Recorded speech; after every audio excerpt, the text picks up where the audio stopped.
গৌরী সীতানাথ প্রেমানন্দে একবার হরি হরি বল। নিতাই গৌরী সীতানাথ প্রেমানন্দে একবার হরি হরি বল। নিতাই গৌরী সীতানাথ প্রেমানন্দে একবার হরি হরি বল।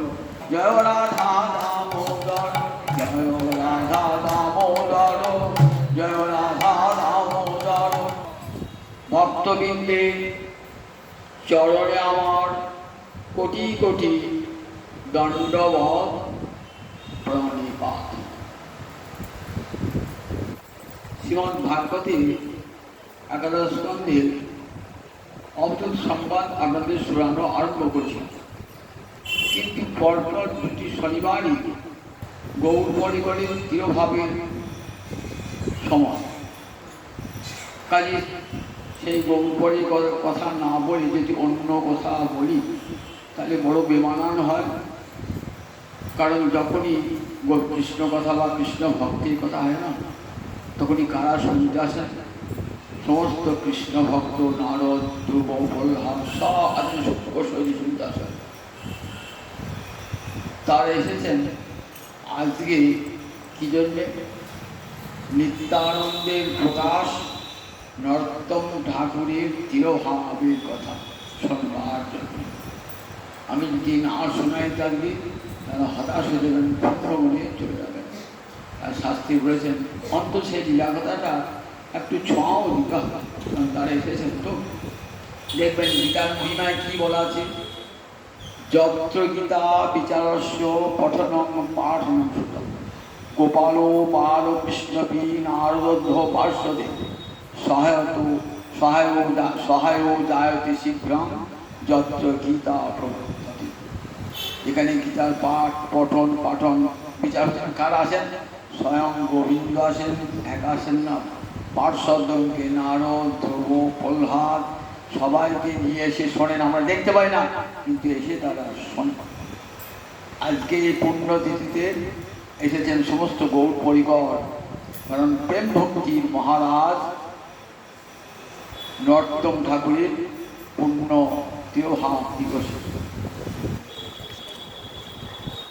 চৈতন্য চন্দ্রামৃত প্রভুদান সরস্বতী মহাপ্রভুর স্তুতি করে বলেছেন যে গৌর হরি করুণা কটাক্ষ যারা পেয়েছেন না, তারাই পরম ধনের ধনী। জগতের অন্য সম্পদকে তারা তুচ্ছ করে দিয়েছেন। কিরকম? কৈবল্যং নরকায়তে ত্রিদশ পুর আকাশ পুষ্পায়তে দুর্দান্তেন্দ্র কাল সর্প পটলি প্রখ্যাত দংষ্ট।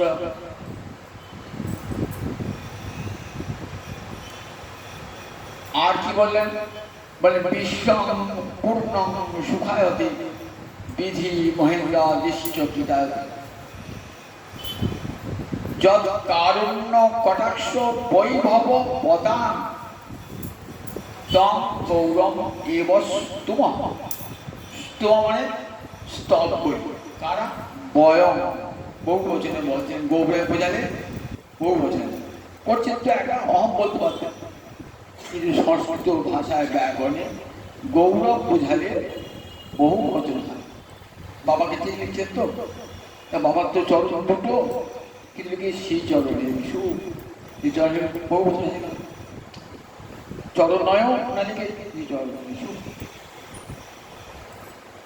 গৌরব বোঝালে বহু বচন।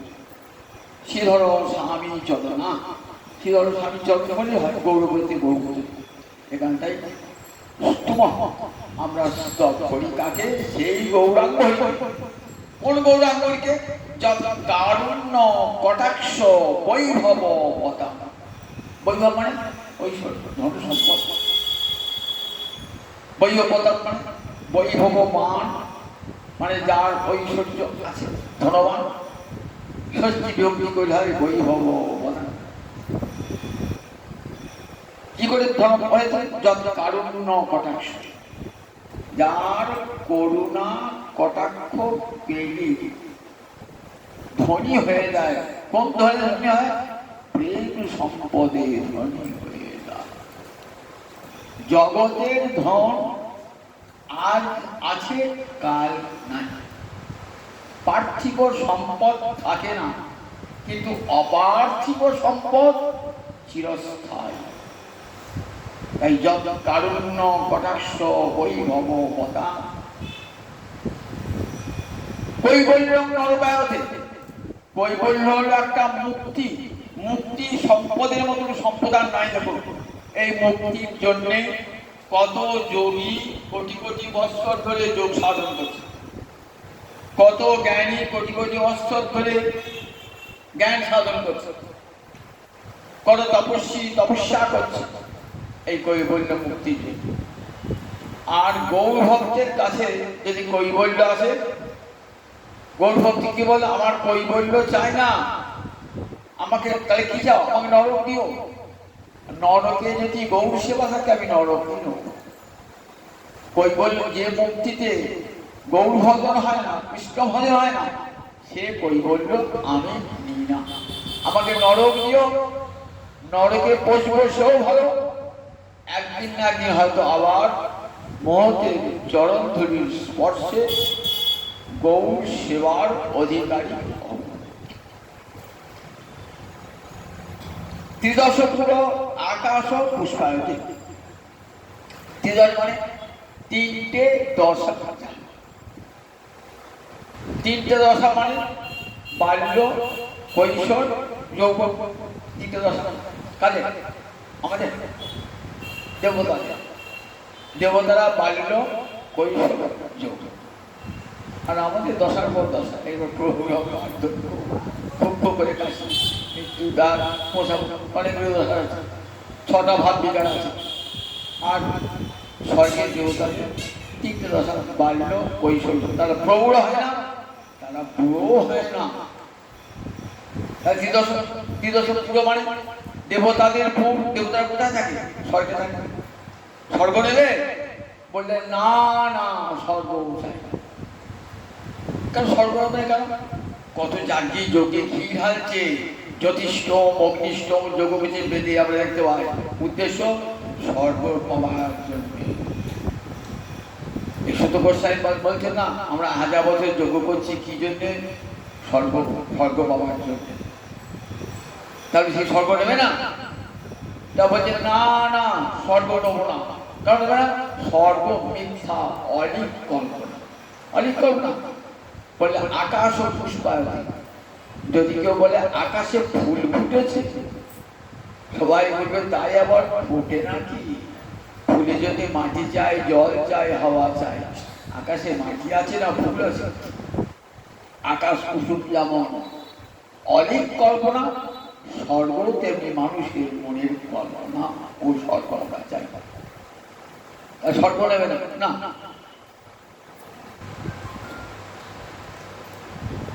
দুর্দান্তেন্দ্রিয় কাল সর্বপতনী প্রখ্যাত দংশায়তে।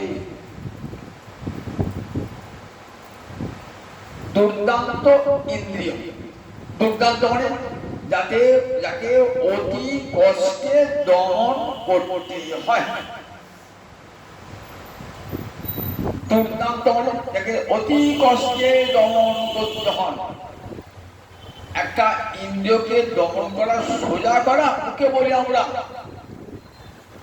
কত যোগী যোগ সাধন করতে গিয়ে ইন্দ্রিয়কে দমন করেন, যোগভ্রষ্ট হয়ে যান। কত জ্ঞানী জ্ঞানভ্রষ্ট হয়ে যান।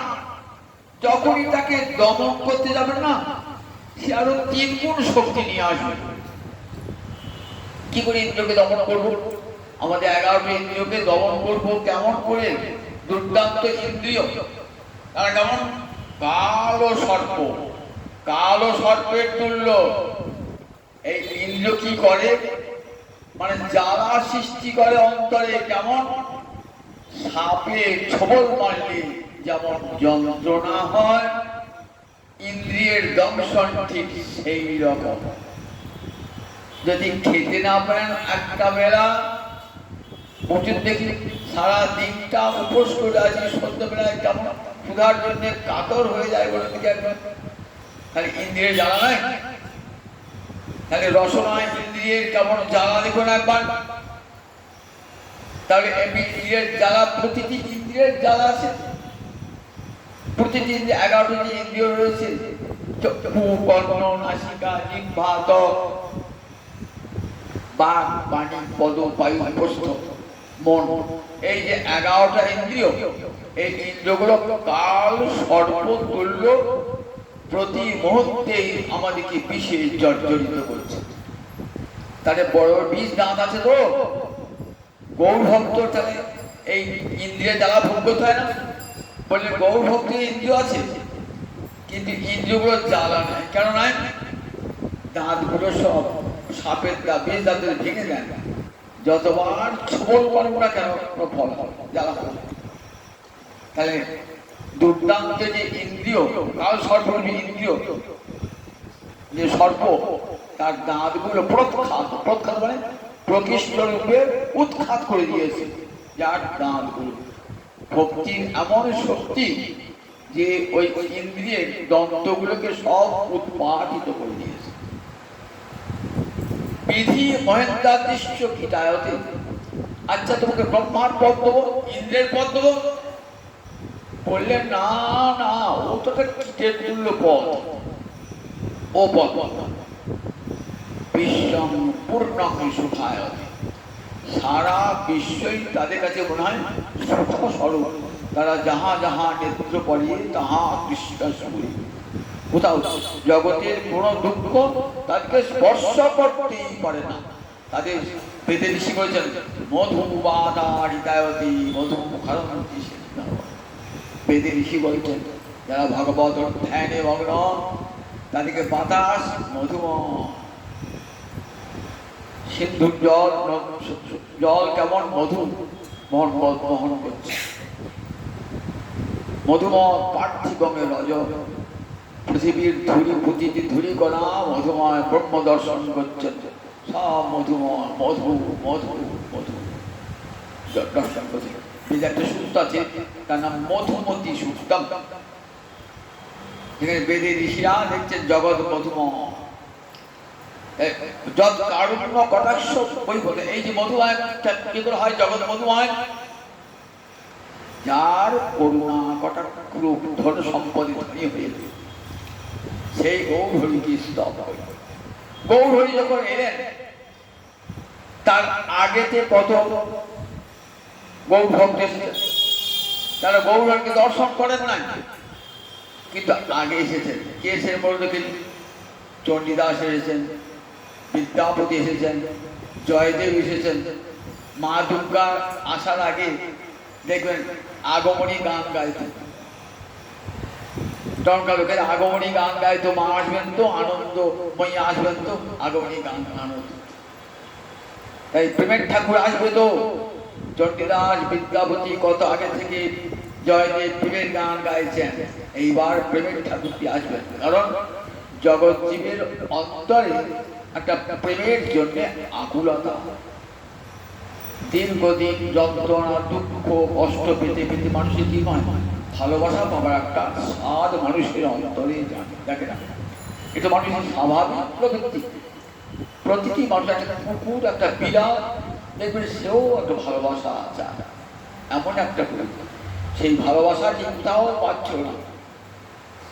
ভালোবাসার জন্য, প্রেমের জন্য যখন জগতে জীব ছটফট করছে, প্রেম উথলিয়া পড়ে জগৎ হাহাকারি ছাড়ে, তাপ তৃষ্ণা সবা কারণ আসে, দেখো নিতাই চৈতন্য দয়াময়, আমার প্রেম সিন্ধু গোড়ারায়, নিতায় তরঙ্গতায়, করুণা বাতাস চারিপাশে,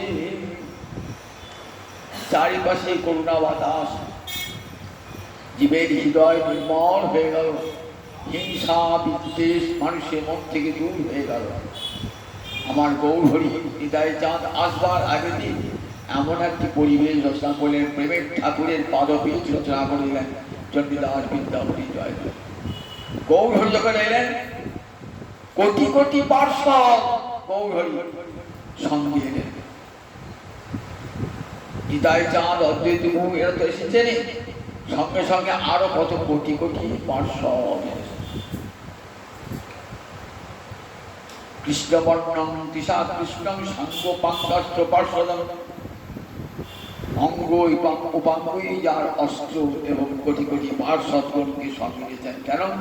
জগৎ জীবের দ্বারে আপনি আচরি ধর্ম শিখাইব জীবে, নিজে আচরণ করে ভক্তি ধর্ম দান করবেন জগৎ জীবের দ্বারে। আবার গৌরহরি যখন অপ্রকট হয়েছেন তখন রেখে গেলেন অনেক ভক্তকে, রেখে গেলেন যারা এই হরিনামের ধারা যেন শুকিয়ে না যায়, গঙ্গার ধারা যেন শুকিয়ে না যায়, প্রেম গঙ্গার ধারা যেন শুকিয়ে না যায়, এমন ভাবে রেখে দিলেন। গৌরহরি নিতাই চাঁদ অদ্বৈত প্রভু অপ্রকট হয়ে গেলেন। বৈষ্ণব জগতে সব ধ্রুব নক্ষত্র চলে গেল, শূন্য হয়ে গেল। না, শূন্য থাকবে না, আবার এসে গেল। যখন রাজা আসেন দেখবেন রাজার আগে কত লোক এসে ঠিক আছে, রাজা কোথায় কোথায় রাজার হেলিকপ্টারটা নামবে, কোথায় থাকবে সব অবস্থা। আবার আজ করে রাজার সঙ্গে এলেন, কত লোক এলেন। আবার যখন চলে যান তখন অনেক বসে। রাজা গচ্ছতি দ্বিতীয় শ্রীযুগোসাই বলছেন ভগবানের আগমন কেমন, রাজা গচ্ছতি দ্বিতীয়। রাজা যখন যায় একাকে যায়নি, কেমন একাকে যায়, সঙ্গে কত পার্শ্বদ থাকে, আগে সঙ্গে পরে কত এসে পার্শ্বদ এসেছেন। মহাপ্রভু প্রায় তখন অপ্রকট অবস্থা, নিতাই চাঁদ গৌরহরি অদ্বৈত সবই চলে গেছে। এমন সময় আবার বাংলার ভাগ্যাকাশে আবির্ভাব হল কার? শ্রীনিবাস আচার্য প্রভু। নাম শুনেছেন তো? কোথায়? জাজিগ্রাম, এই কাছে মহাতীর্থ জাজিগ্রাম। কোথায় জন্মেছেন? গঙ্গায় ধারে চাকন্দি গ্রামে। পরে চলে আসেন মামার বাড়ি, এখানে চলে আসেন। শ্রীনিবাসকে কি বলা হয়? মহাপ্রভু দ্বিতীয় কলেব। সেই গৌরহরি আবার এলেন শ্রীনিবাস আচার্য। নিতাই কোথায় গেল? নিতাই হইল কোন দ্বীপে এলো? নরোত্তম। নরোত্তম হইল। অদ্বৈত কোথায় গেল? শ্যামানন্দ হইলেন অদ্বৈত। গদাধর কোথায় গেল? রামচন্দ্র কবিরাজ। শিবাস পণ্ডিত কে হলো? রসিকানন্দ। আবার সেই পঞ্চতত্ত্বে এসে আবির্ভূত হলেন। আজ সেই নরোত্তম ঠাকুর যিনি নিত্যানন্দের প্রকাশ, একটু আগে সংগ্রামকে শুনলেন না? নিতাই পদ পামল কোটি চন্দ্র সুশীতল, যে ছায়ায় জগৎ জুড়ায়, হেন নিতাই বিনে রে ভাই, রাধা কৃষ্ণ পাইতে নাই, দিল করি ধরো নিতাই পায়। তার লেখা নরোত্তম ঠাকুর, ঠাকুর মহাশয় হয়েছেন প্রেম ভক্তি মহারাজ। আজও বাঙালির ঘরে ঘরে হরিহর নম কৃষ্ণ যাদবায় নম, যাদবায় মাধবায় কেশবায় নম। কারণ না নরোত্তম ঠাকুরের মনের আনন্দে বল হরি ভজ বৃন্দাবন, শ্রী গুরু বৈষ্ণব পদে মজাইয়া, শ্রী গুরু বৈষ্ণব পদে বললেন। এই গান রচনা করছেন কে? নরোত্তম ঠাকুর। ঘরে জয় রূপ সনাতন ভট্ট রঘুনাথ শ্রী পল ভট্ট দাস নরোত্তম ঠাকুরের রচনা। বৈষ্ণব স্মরণ, বৈষ্ণব বন্দনা নর্তক ঠাকুরের রচনা। এই কলি যুগে শ্রীকৃষ্ণ চৈতন্য অবতার, খেলিবার তো বন্ধে কইল খোল করতাম। কার রচনা? নর্তক ঠাকুরের রচনা। নর্তক ঠাকুর রচনা কত দানে ধন্য করে গেছেন, দেখেছেন তো? সেই নর্তক ঠাকুরের তিরোভাব রাজনন্দন দেখবেন গৌরাঙ্গ অবতারে। আমি কেন বললাম? প্রেম ধন যারা পেয়েছেন না, জগতের ধন তুচ্ছ হয়ে গেছে। রূপ সনাতন এরা রাজনন্দন, শ্রীজীব এরা রাজনন্দন, রাজবাড়ির ছেলে। রঘুনাথ দাস গোস্বামী রাজবাড়ির ছেলে। আবার এই নর্তক ঠাকুর রাজনন্দন জন্মেছিলেন 1531 খ্রিস্টাব্দে। কোথায় জন্মেছিলেন? এখন সে দেশটা কোথায় চলে গিয়েছে বলুন দেখি? বাংলাদেশের রাজশাহী জেলা। বাংলাদেশের রাজশাহী জেলা গড়ের হাট পরগনা বলে একটি জায়গা আছে, সেখানে খেতুড়ি। সেই খেতুড়িতে রাজা কৃষ্ণানন্দের পুত্র, রাজা কৃষ্ণানন্দের পুত্র একমাত্র সন্তান, অঢেল বৈভবের অধিকারী। মায়ের নাম ছিল নারায়ণ। কৃষ্ণ সেবা হতো বাড়িতে। নিঃসন্তান ছিলেন রাজা। কৃষ্ণ আরাধনা করে পুত্র পেলেন। মাঘী পূর্ণিমায় জন্মিলেন ঠাকুর নরোত্তম। মাঘ মাসের পূর্ণিমা, যে পূর্ণিমায় কলিযুগের সূচনা হয়, মাঘী পূর্ণিমা। কাশ্মীরা কলিযুগের সূচনা মাঘী পূর্ণিমা। যুধিষ্ঠির রাজা হয়েছিলেন এই মাঘী পূর্ণিমা। অভিষেক হয়েছিল, রাজা একটু আগে হয়েছিল। সেই মাঘী পূর্ণিমায় জন্মিলেন ঠাকুর নরোত্তম। মাঘী পূর্ণিমায় জন্মেছেন ঠাকুর নরোত্তম। জন্মেছেন ছোটবেলা থেকেই। তারপর দেখা যায় অনেক ঐশ্বরিক শক্তির প্রকাশ। ছোট ছেলে আনমনা হয়ে থাকে, কৃষ্ণ সেবায় মন ছোটবেলা থেকে ওই সংস্কার নিয়ে এসেছে। তো বাবা মা চেষ্টা করেন ছেলেকে, জগতের বাবা মা যাদের ধন ঐশ্বর্য আছে, তার কি ছেলেকে আমার ব্যবসা ঢুকিয়ে দেবো, ছেলেকে আমার জমিটাকে জমি জায়গায় ঢুকিয়ে দেবো, সবসময় তো আমার রাখবে কি এত জমি জমা টাকা পয়সা, ছেলেকে সেই দিকে মন করে তো। ছেলে যদি বই জায়গা হয়ে যায়, বাবার বাপরে বাপরে বাবার মন সিনেমা বই জায়গা হয়ে গেলো, আমার সংসারটা দেখে আমার টাকা পয়সা খাবো। বাবাও চেষ্টা করছে যাতে কোনো প্রকারে মনটাকে বসানো যায়। কিন্তু যা যিনি নিয়ে এসছেন ওই প্রেম সম্পদ, তিনি কি ওই সম্পদকে সম্পদ বলে মনে করেন? যখন অন্নপ্রাশন, মুখে অন্ন দিয়েছে, মুখটা ঘুরিয়েছে অন্নপ্রাশন। এ বাবা ছেলে মুখ ঘুরিয়েছে, তুমি ছেলে সমাজের ছেলে, যতবার মুখে অন্ন তুলতে আছে মুখ ঘুরিয়ে দিয়েছে। এক দৈবক এসে বললেন, কৃষ্ণের প্রসাদ ছাড়া এই সন্তান অন্য কিছু খাবে না। তখন কৃষ্ণের প্রসাদ নৈবেদ্য নিয়ে এসে মুখে দেয়। ও আনন্দে খেলেন, খুব হাসি।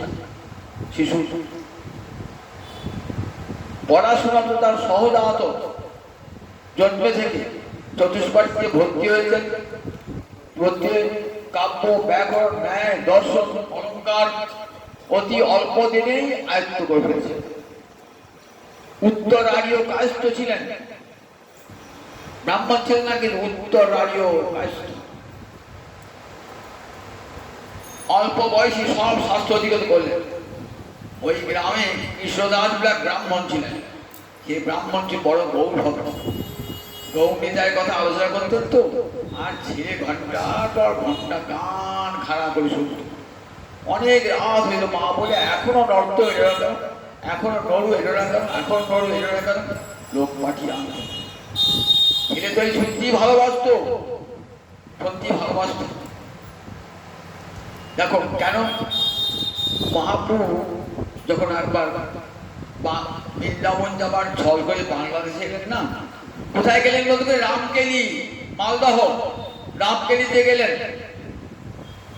সেখানে বললেন, সনাতন গোস্বামী বললেন, লক্ষ কোটি লোক নিয়ে কেউ বৃন্দাবনে যায় না, বৃন্দাবনে একাধিক। ঠিক বলেছ সনাতন, বিষয়ে বুঝতে আসছে মাত্র। খুঁজে এলেন কোথায়? কানাইয়ের নাটশালা বলে একটি জায়গা পদ্মাবতীর দিকে। সেখানে নরোত্তম নরোত্তম চিন্তা করছে। কে গো নরোত্তম? তখন তো নরোত্তম জন্ম হয় না। নরোত্তম নরোত্তম মহাপ্রভু ইঙ্গিত দিলেন যেখানে নরোত্তম জন্ম হবে। নিতাই চাঁদকে নিয়ে গিয়ে পদ্মা নদীর তীরে কীর্তন আরম্ভ করলেন। কীর্তন আরম্ভ করে নিতাই চাঁদকে বলছেন, আমি সন্ন্যাস নেওয়ার সময় তুমি যত কেঁদেছ সেই প্রেমের কান্না আমি সব কীর্তি বেঁধে দিয়েছি আচলে। আর সব আমি এই পদ্মার জলে রেখে দিয়ে গেলাম। পদ্মাবতী এই প্রেম দিলাম তোমারে। কাকে পদ্মাবতী হাতে এই প্রেম কাকে দেবো প্রভু? গচ্ছিত ধন কাকে দেবো? বলে নরোত্তম আসবে যখন নরোত্তমকেই দেবে। কে নরোত্তম? তখন তো নরোত্তমের জন্ম হয় নাই। বললেন যার অঙ্গ স্পর্শে তুমি অধিক উছলিবা, যার অঙ্গের বসে তোমার জল উছলিয়ে পড়বে, জানবে সেই। ওই পদ্মার তীরে এসে মহাপ্রভু কীর্তন করেছিলেন তো, ওই মনে পদ্মা ছুটে আসছেন হা গৌর হা গৌর। তখন 12 বছর বয়স। একদিন নেমে পড়লেন পদ্মার জলে, নেমে পড়েছে। তখন পদ্মার জল উছলিয়ে পড়ছে। তখন পদ্মা নারী রূপ ধারণ করে বলছে, এই নাও নরোত্তম, নিতাই চাঁদের প্রেম গৌর হয়ে রেখে গেছেন, তোমাকে দিলাম। সেই প্রেমে মাতোয়ারা হয়েছেন। গায়ের রং ছিল কৃষ্ণবর্ণ, হয়ে গেল গৌরবর্ণ। অনেক বেলা হয়ে গেছে, মা চাল করে এখন এলো না। মা ছোট ছোটকে দিয়ে ছেলে চিনতে পারছে না, আমার ছেলেকে কালো লাগে। গৌরবর্ণ হয়ে কি করে? জড়িয়ে ধরেছিল মাকে, মা আমাকে চিনতে পারছো না, আমি তোমার নরু। নিয়ে এলেন। মায়ের মত সবসময় এ কেন হলো? মায়ের মত সব সময় হবে না কেন? আমার নরুয়ের মনে মনে চিন্তা করছেন। কালো রং ফর্স হয়ে গেল একসাথে চান করার সঙ্গে সঙ্গে। নরু কেবল স্বপ্ন হা গৌর বলে ওঠে। নরু কি সংসারে থাকবে না? বলছে মা আমাকে বৃন্দাবন যেতে পারবা? বাবা আবার বৃন্দাবন যেতে দাও না। বলে না, বৃন্দাবন যাওয়া হবে না। যদি না যেতে দাও না, আমি পদ্মার জলে ঝাঁপ দিয়ে প্রাণ বিসর্জন। তবু মা বাবা যেতে পারে। কড়া পাহারা, ঠিক রঘুনাথ দাস করছেন পাহারা, তেমনি কড়া পাহারায়।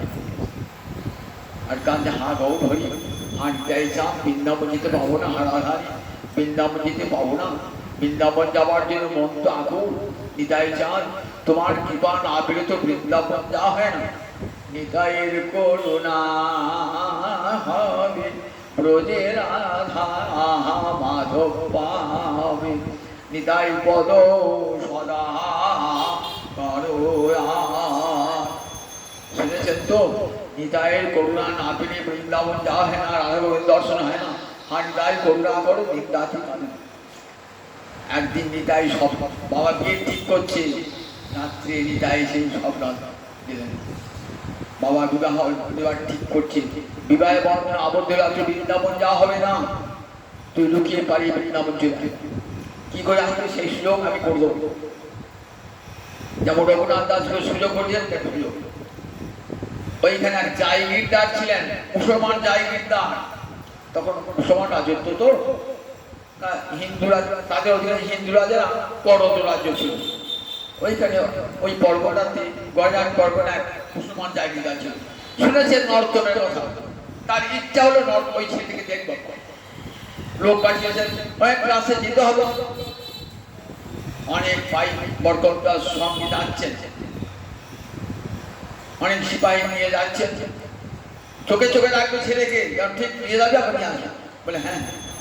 কিছু দূর যাওয়ার পর রাত্রি হয়ে গেছে, ওখানে রাত্রে এক জায়গায় সব ঘুমোচ্ছে। দেখলেন এই সুযোগে পালাতে হবে, সব নিদ্রা হয়ে তখন ছুটে লাগলেন নরোত্তম। তখন তার বৃন্দাবনের রেল ছিল না, বাস ছিল না, কিছুই ছিল না। হাঁটতে হাঁটতে আসছেন, ঠিক যেমন রঘুনাথ দাস গোস্বামী ছিলেন, হাঁটতে হাঁটতে আসছেন। হাঁটতে হাঁটতে আসছেন, রাজা ছিলেন হাঁটা উপর আছে নাকি? হাঁটা রথে চলে যায়, হাঁটা ছিল হাঁটা উপর আছে, পা সব ছিঁড়ে গিয়েছে। 2 দিন 3 দিন অন্তর কেউ দিচ্ছে, সুন্দর চেহারা দেখে মুকুর বড় লোকের ছেলে বটে বলে দয়া মায়া করে কেউ দিচ্ছে খাচ্ছে। এমনি করতে করতে পাগল হয়ে বউ নিরায় চাঁদ করতে একটি জায়গায় পড়ে গিয়েছেন, পা হাতে খত খুব ক্লান্ত। গৌর হরি এসেছেন এক ব্রাহ্মণ বেশি, তখন গৌর হল অপ্রকট, কিন্তু নাই গৌর হরি অপ্রকট বেশি ব্রাহ্মণ এক বাটি দুধ দিয়ে গেলেন। অচেতন হয়ে ঘুরে আছেন, চলে গেছেন সেই গৌরবর্ণের মিত্র রূপ সনাতন এসেছেন, গায়ে হাত তোলাচ্ছেন। শোনো নরোত্তম, ওই দেখো মহাপ্রভু আনিত অমৃত ভোজন করো, তোমার শরীরে শক্তি পাবে। সেই মহাপ্রভু আনিত অমৃত ভোজন করে চললেন পাগল হয়ে বৃন্দাবন। কত দূর বৃন্দাবনের পথ, কতদিনে পৌঁছাবো বৃন্দাবন। বৃন্দাবন পৌঁছে মথুরার বিশ্রাম ঘাটে পৌঁছেছেন। দুঃসংবাদ, রূপ নাই, সনাতন নাই, রঘুনাথ নাই, গোপাল ভট্ট নাই, আছেন মাত্র শ্রীজীব গোস্বামী। কান্নায় ভেঙে বললেন, যার ছুটে এলাম দেখা পেলাম না। শ্রীজীব গোস্বামীকে দেখো নিতাই যান স্বপ্ন দিয়েছেন, নর্তম আসছে তাকে নিয়ে এসো। শ্রীজীব তখন কোথায়? গোবিন্দ মন্দির, দেখেছেন তো বৃন্দাবনে গিয়ে গোবিন্দ মন্দির, সেই গোবিন্দ মন্দিরে লোক পাঠিয়ে দিলেন, যাও নিয়ে এসো। নিয়ে এলেন, দেখলেন হাস, দেখি কি সুন্দর নর্তম। শ্রীজীবের খুব আনন্দ হলো। শ্যামানন্দ এসেছেন, শ্রীনিবাস আচার্য এসেছেন, আবার নর্তম এসে গেলেন। আমার বাঞ্ছা তাদের পূর্ণ হবে। তিনজনকে বৈষ্ণব শাস্ত্রে সুশিক্ষিত করে আবার পাঠানো, তার থাকা খাওয়ার সমস্ত ব্যবস্থা করেন। গোবর্ধন দোয়ায় থাকতে রাঘব পণ্ডিত বলে একজন, এই পাটিয়াটি রাঘব পণ্ডিত নয়, তিনি আলাদা রাঘব গোস্বামী, তাকে ভার দিলেন, যাও সারা ব্রজমণ্ডল দেখাও। সারা ব্রজমণ্ডল দেখতে দেখতে এক জায়গায় লোকনাথকে দেখে ফেলেন। কে লোকনাথ বলুন দেখি? মহাপ্রভুর মহাপ্রভুর সন্ন্যাসের পূর্বেতে বৃন্দাবন গিয়েছেন ভূগর্ভ গোস্বামী এবং লোকনাথ গোস্বামী। লোকনাথ গোস্বামীর বাড়ি ছিল কোথায়? বাংলাদেশের তালখড়ি গ্রামে, পদ্মনাভ চক্রবর্তীর পুত্র। মহাপ্রভুর সম্পর্কে মামাতো ভাই হতো। সেই ভূগর্ভ ছিলেন লোকনাথ, ছিলেন অদ্বৈত প্রভুর শিষ্য, ভূগর্ভ ছিলেন গদাধর প্রভুর শিষ্য। দুজন চলে গেলেন। তখন বৃন্দাবন বন আর জঙ্গল কিছুই নাই, সাপ সিংহ গন্ডার এসব। লোকনাথ দেখছে একটা ঝুপড়ির মধ্যে লোক আছে, দর্শন করার সঙ্গে এই তো আমার গুরু, এই তো আমার গুরু। গুরু সন্তান পেয়ে গেছে, দর্শন করার সঙ্গে দীক্ষা তো নিতে হবে এর কাছে। কিন্তু শুনলেন লোকনাথের জীবনে একটাই প্রতিজ্ঞা, আমি কাউকে দীক্ষা দান করব না। শুনলেন, শুধু হতাশ হয়ে গেলেন, নর্তম প্রতিজ্ঞা করলেন, আমারও প্রতিজ্ঞা লোকনাথ ছাড়া কারো কাছে দীক্ষা গ্রহণ করব না। দেখি আমার জয় হয় না গুরুদেবের জয় হয়। পাশাপাশি ঘোরেন আর হরিনাম সংকীর্তন গুরু নির্জনে ভজন করছেন। কেউ যেন গুরুর ভজনে বিঘ্ন সৃষ্টি না করে সদা সতর্ক হয়ে থাকে। ভাবলেন গুরুর কি সেবা করা যায়? সাক্ষাতে গিয়ে সেবা তো করতে দিচ্ছেন না, কারো সেবা তিনি নেবেন না, কোনো ব্রজবাসীর সেবা নেবেন না। তখনকার দিনে প্রদেশে সেখানে গিয়ে শৌচে যেতেন প্রত্যেক দিন লোক। দেখলেন কোন জায়গায় তিনি শৌচে যান, সেই শৌচের জায়গাটি লোকনাথ ওঠার আগে থেকে কোদাল দিয়ে পরিষ্কার করে দেন, হাত মাটি রেখে দেন, এক ভাঁড় জল এনে। লোকনাথ ভাবছেন এখানে তো ভেতর আসে না, তাহলে এই জায়গাটা কে পরিষ্কার করে? নিশ্চয় কোনো ব্রজবাসী করে। ব্রজবাসীর সেবা তো আমি নেবো না, দেখতে হবে কে করে। একদিন ঠিক নর্তম আসার অনেক আগেই উঠেছে, উঠে দেখছেন নরোত্তম ঝাঁট দিয়ে জায়গাটি পরিষ্কার, ঝাঁটাটি বুকে করে কাঁদছে। কে তুমি? কাছে দিয়েছে, কে তুমি? একবার নিজ সেবা করছো? বললেন, আমি তোমার শিষ্য প্রভু, আমি তোমার দাসানুদাস। নিজ পরিচয় দিলেন, আমি তোমার চরণে আশ্রয় পেতে চাই, আমি কাউকে দীক্ষা দিই না প্রভু, দীক্ষা না দিলেও আমি তোমার দাসানুদাস। সেবা করতে নির্জনে থেকে থেকে সেবা করতে লাগলেন। গুরু শিষ্য তো পরস্পর চিরকালে। নট্ট ঠাকুর লিখেছেন প্রেম ভক্তি চক্ষুদান দিলা যে জন্মে জন্মে গুরু সেই। চক্ষুদান কি দেয়? গুরুদেব। অজ্ঞান তিমিরান্ধস্য জ্ঞানাঞ্জন শলাকয়া চক্ষুর্মিলিতং যেন তস্मै শ্রী গুরবে নমঃ। এই চক্ষুদান তো গুরুর কাজ। চক্ষুদান দিলা যে জন্মে জন্মে গুরু সেই। আপনার পিতা আপনার মাতা জন্মে জন্মে নয়, কিন্তু গুরুদেব আপনার জন্ম জন্মান্তরে। তাই গুরুদেব আমার জন্ম জন্মান্তরে গুরু তো গুরু চিন্তা করে শিষ্যকে কাছে কাছে থেকে এবার ডান হাত করে সেবা করেন, ফল ফুল এনে দেন। কোথায় কি সেবা করবে ইচ্ছা হয়েছে?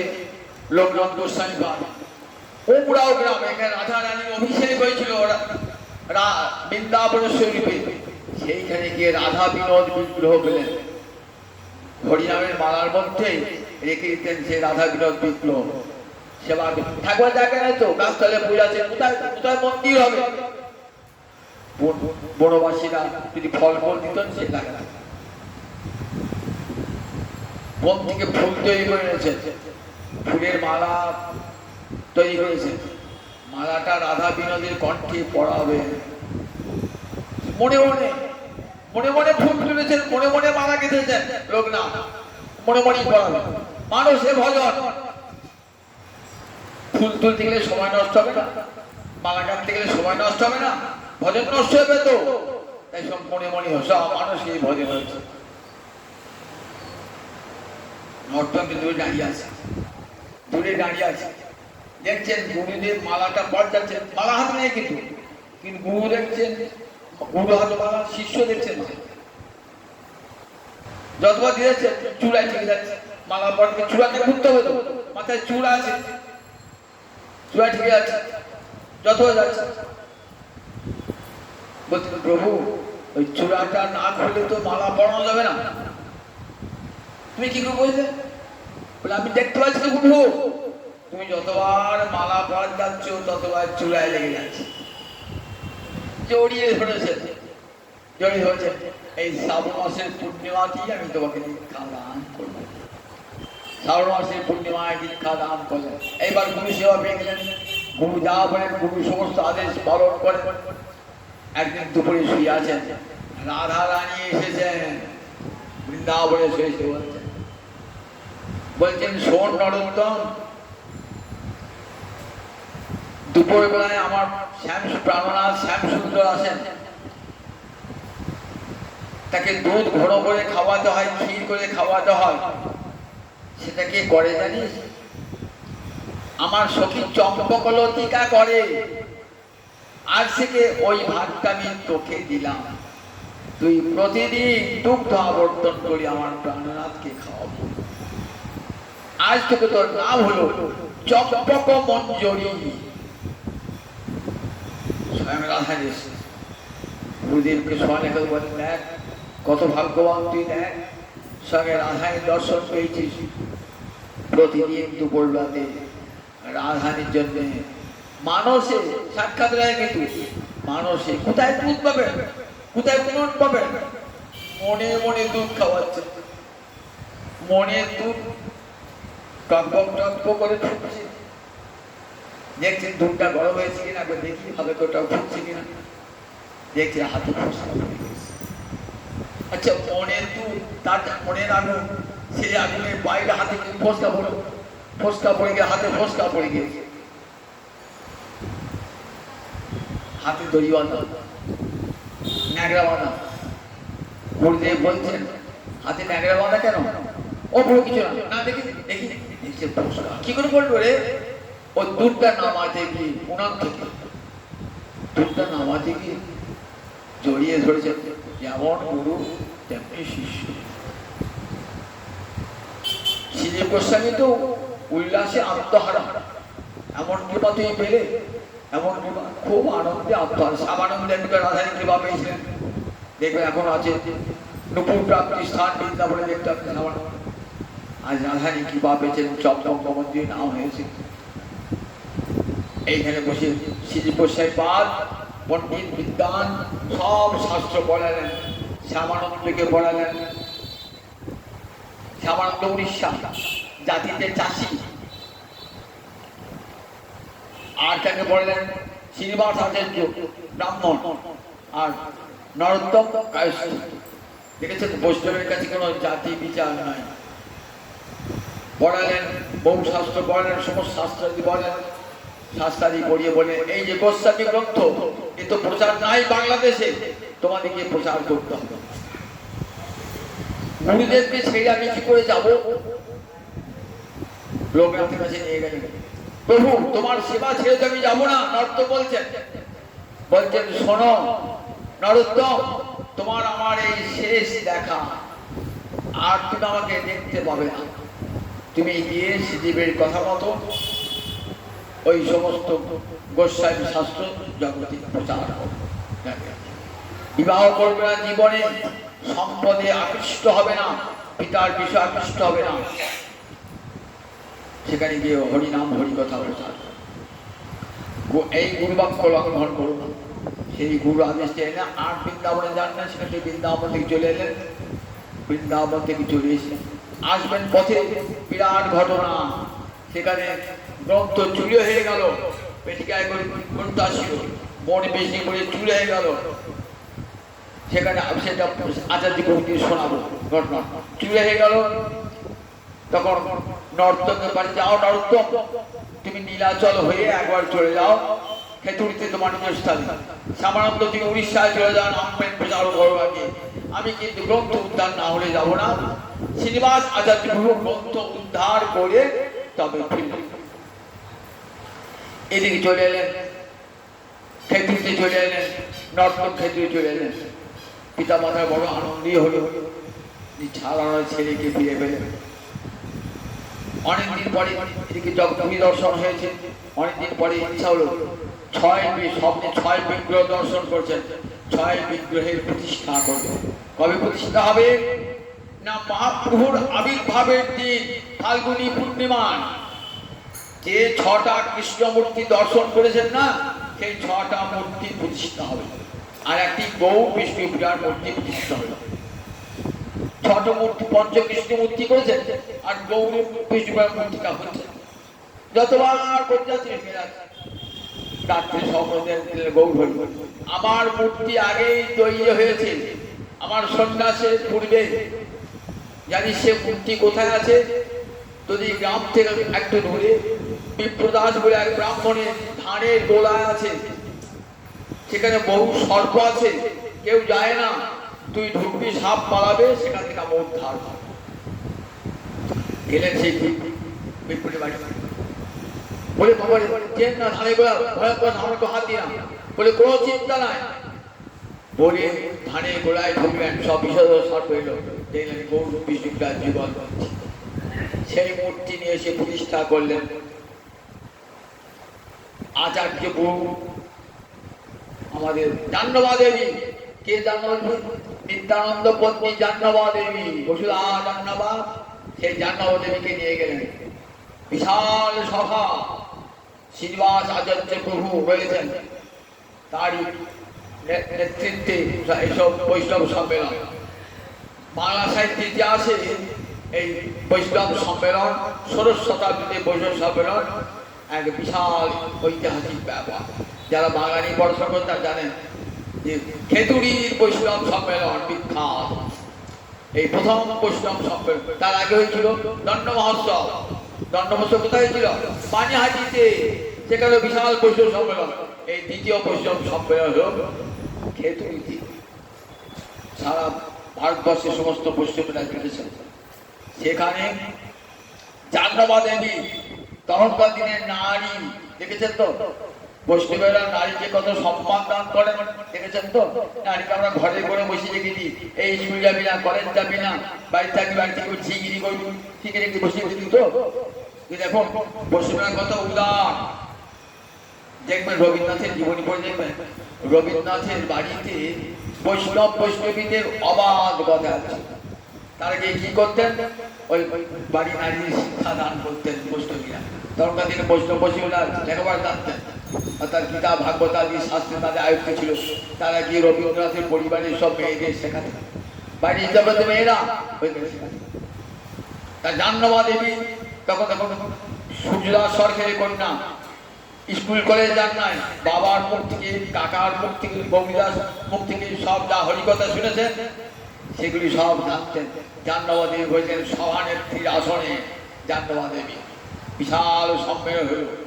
সেই সম্মেলনে কত কি সিদ্ধান্ত হলো যে কোনো কীর্তন গান হবে, প্রতিদিন হবে গৌরচন্দ্র, তারপরে রাধা গোবিন্দের কথা, শেষে হবে রাধা গোবিন্দের মিলন দিয়ে শেষ হবে। ভাগবত পাঠ করতে গেলে প্রথমে কি হবে, পঞ্চতত্ত্ব হবে, তারপরে ভাগবতে কৃষ্ণ কথা হবে, শেষে জয় জয় রাধা কৃষ্ণ গোবিন্দ বলে রাধা সর্বক্ষেত্রে ভোগান্তি বলুন যে কোনো কীর্তন করতে গেলে প্রতিদিন হবে গৌরচন্দ্রিকায় সিদ্ধান্ত। একটা নতুন স্বরের সৃষ্টি করে আগে সৃষ্টি করলেন, তার নাম গরানহাটি সুর। গরানহাটি নূতন সুর, নর্তমী ছিল সুন্দর কণ্ঠ, সেই সুন্দর কণ্ঠে গান শুনিয়ে সকলকে মোহিত করলেন। রামচন্দ্র কবিরাজ ছিলেন তার প্রিয় বন্ধু। প্রতি বছর কার্তিক মাসে আসতেন। কোথায় আসতেন বলুন দেখি? আসতেন জাজিম গ্রামে শ্রীনিবাস আচার্যকে গুরু জ্ঞানে সেবা করতেন। নর্তম প্রতিদিন স্নান করবার সময় তেল মাখাতেন গুরুদেবকে। লোকনাথ বলেছেন আচার্য গুরুকে সেবা করবে গুরু জ্ঞানে। সেই গুরু বাবু আর রামচন্দ্র কবিরাজ কোথায় বাড়ি? শ্রীখণ্ড। রামচন্দ্র কবিরাজ, রামচন্দ্র কবিরাজ আর গোবিন্দ কবিরাজ দুই ভাই। রামচন্দ্র কবিরাজ বড়, আগে দীক্ষা নিয়েছিলেন। সেই রামচন্দ্র কবিরাজ ছিলেন প্রাণের বন্ধু। দুইজন থাকতে একসঙ্গে। রামচন্দ্র কবিরাজ চলে গেলেন গুরুদেবের সঙ্গে কোথায়? বৃন্দাবনে চলে গেলেন। সেখানেই সমাহিত হলেন। দুজনের প্রাণ অপ্রকটের পর সেখানে তারা সমাহিত হয়ে আছে ধীর সমীরে। বন্ধু রামচন্দ্রের বিরহে আর জীবন থেকে মন বড় গুরুদেব নাই। আমাদের শ্রীনিবাস আচার্য পুগনায় রামচন্দ্র কবিরাজ নাই, মন গুরু। কোথায় গেলেন? গাম্ভীরা। গাম্ভীরা কোথায়? জিয়াগঞ্জ। আপনাকে জিয়াগঞ্জ বলে, ওইটা গাম্ভীরা। ওই গাম্ভীরা একটা মন্দির আছে, বলে বড় গোবিন্দ বাড়ি বলা হয়। ওখানে গঙ্গার তীরে বসে মাঝে মাঝে যেতেন, বুধুরি থেকে যেতেন। ওখানে শিষ্য কায়স্থ অব্রাহ্মণ হয়ে ব্রাহ্মণকে দীক্ষা দান করেছিলেন। তার জন্য সমাজে কত চোখ রাঙানি, কিন্তু ব্রাহ্মণরা বললেন তোমাদের চোখ রাঙানি শুনবো না, আমরা দীক্ষা গ্রহণ করবো ওই অব্রাহ্মণের কাছে, নর্তনের কাছে। নর্তন অসুস্থ হয়ে বললেন একবার, তখন ব্রাহ্মণরা বললেন চিতা সাজাও, আমি প্রাণ পরিত্যাগ করবো। ব্রাহ্মণ বলতে দেখেছিস তো কায়স্থ হয়ে বামুনকে মন্ত্র দিয়েছে তো, এক ফল এক বাক্যরোধের মধ্যে। গঙ্গানারায়ণ চক্রবর্তী রামকৃষ্ণ চক্রবর্তীর শিষ্য বলছি প্রভু গুরুদেব কৃপা করুন, এদের মুখটা এদের কাছে আমরা জানাতে পারছি না, এমন গুরুদা করে শুনতে পাচ্ছি না। চিন্তা থেকে উঠে বলেন জয় গৌর হরি বলে উঠে বলেন, চিন্তা থেকে উঠে বলে অবাক হয়ে সবাই চিন্তা থেকে উঠে বলে। যারা ছিলেন বিরোধী তারা হয়ে গেলেন পরম বন্ধু এবং ওই নর্তনের কাছে আশ্রয় গ্রহণ করলেন। এরপর কিছুদিন পর আর থাকতে চাইলেন না পৃথিবীতে, এলেন গঙ্গার তীরে। এসে গঙ্গার তীরে গাম্ভীরা ঘাটে ওই জায়গাতে নিয়ে কি করলেন, রামকৃষ্ণ আর গঙ্গানারায়ণ ঠাকুর বললেন তোমরা আমার অঙ্গ মার্জন করো। অঙ্গ মার্জন করতে করতে করতে করতে ওই দেহটি গঙ্গার জলতে বিলীন হয়ে গেল। ওই জিয়াগঞ্জ যেখানে মাহান্ত গোবিন্দ আছে না, সেখানে দুধ সমাধি আছে, দেহটা দুধের মতো হয়ে গেছে। সেই দুধ নিয়ে গিয়ে সমাধি, দেহ পাওয়া যায় না তো দুধ সমাধি এখন আছে জিয়াগঞ্জে, ওই বড় গোবিন্দ বাড়ি আর সেখানে উৎসব হচ্ছে, ওইখানে দুধ সমাধি আছে। এমনি করে আজ বিজয়া দশমীর পর যে কৃষ্ণপক্ষের পঞ্চমী, এই পঞ্চমীতেই নর্তন ঠাকুরের আর দেহ তিথি। যিনি প্রেম ভক্তি চন্দ্রিকা রচনা করেছেন, কেমন করে হরি ভজন করবো তার কেমন সুন্দর পথ, এত সহজ সরল বাংলা ভাষায় ত্রিপদী ছত্রে শ্রী গুরু চরণ পদ্ম কেবল ভকতি সত্য বন্ধ হই সাবধান হইতে যাহারও কৃপাতে ভাই এ ভব তরিয়া যায় কৃষ্ণ প্রাপ্তি হয় যাহা হইতে। প্রথমে গুরু কৃপা করে চেয়েছেন এমনি করে প্রেম ভক্তি চন্দ্রিকা কেমন করে ধীরে ধীরে সাধন ভক্তি থেকে রাগ ভক্তিতে মঞ্জুরি দেহে পৌঁছে রাধাগণের সেবা করবো তার সুন্দর ইতিহাস আমরা পাই ক্রম পাই। এই প্রেম ভক্তি বিখ্যাত গ্রন্থ প্রেম ভক্তি পড়বেন কিন্তু বেশি দাম না প্রেম ভক্তি চন্দ্রিকা কেমন করে ভজন সাধন করতে হয় তার বড় গ্রন্থ প্রেম ভক্তি চন্দ্রিকা। আর প্রার্থনা কত সুন্দর প্রার্থনা করেছেন গৌরাঙ্গের দুটি পদ যার ধন সম্পদ সে জানে ভগতি রসসার। আমার যে গৌরাঙ্গের নামে লয় তার হয় প্রেমোদয় তারে মই যাই বলিহারি। গৌরাঙ্গের মধু লীলা যার কর্ণে প্রবেশিলা হৃদয় নির্মল ভেল তার যে গৌরাঙ্গের নামে রয় তার হয় প্রেমোদয় তারে মই যাই বলিহারি। গৌরাঙ্গ গুণেতে সুরে নিত্য লীলা তারে সুরে সেজন ভজন অধিকারী। গৌরাঙ্গের সঙ্গীগণে নিত্য সিদ্ধ পরিমাণে সেদায় ব্রজেন্দ্র সুত পাস শিব মণ্ডল ভূমি দেবা জানে চিন্তামণি তার হয় ব্রজভূমে বাস। কেমন সুন্দর সুন্দর অর্থ কেমন সুন্দর। এই গৌরমণ্ডল ভূমিকে অবজ্ঞা করবেন না জানবেন চিন্তামণি কাঁটায় রয়েছেন কাঁটাকে অবজ্ঞা করবেন না গৌরমণ্ডল জানবেন ব্রজেই বাস করছে গৌরমণ্ডল ভূমি দেবা জানে চিন্তামণি। তাহলে একদিন পরজন্মে বৃন্দাবনে ব্রজে বাস হবে। গৌরাঙ্গের সঙ্গীগণে নিত্য সিদ্ধ পরিমাণে সেদায় ব্রজেন্দ্র সুত পাস সে ব্রজেন্দ্র সুত পাস গোবিন্দের কাছে সে পৌঁছাবে যে গৌর সঙ্গীগণকে নিত্য বলে মানে গৌর প্রেম রসাদনবে সে তরঙ্গে দেবানবে সে হয় রাধা মাধবী অন্তরঙ্গ। যে গৌর ভালোবাসে গৌর প্রেমে ডুবেছে রাধাও তো তাকে অত্যন্ত প্রিয়। গৃহে বা জঙ্গলে থাকে হা গৌরাঙ্গ বলে ডাকে নরোত্তম মাগে তার সঙ্গ নরোত্তম তার সঙ্গ মাগে। যে গৃহে বা জঙ্গলে থাকে হা গৌরাঙ্গ বলে ডাকে গৃহে বা জঙ্গলে থাকে হা গৌরাঙ্গ বলে ডাকে নরোত্তম মাগে তার সঙ্গ। নর্তক তার সঙ্গ চায় সেই নর্ত ঠাকুর আজ সেই নর্ত ঠাকুরের চরণে কোটি কোটি প্রণাম জানিয়ে আজ এখানে হরিকথার বিরতি জানি তাই জানি।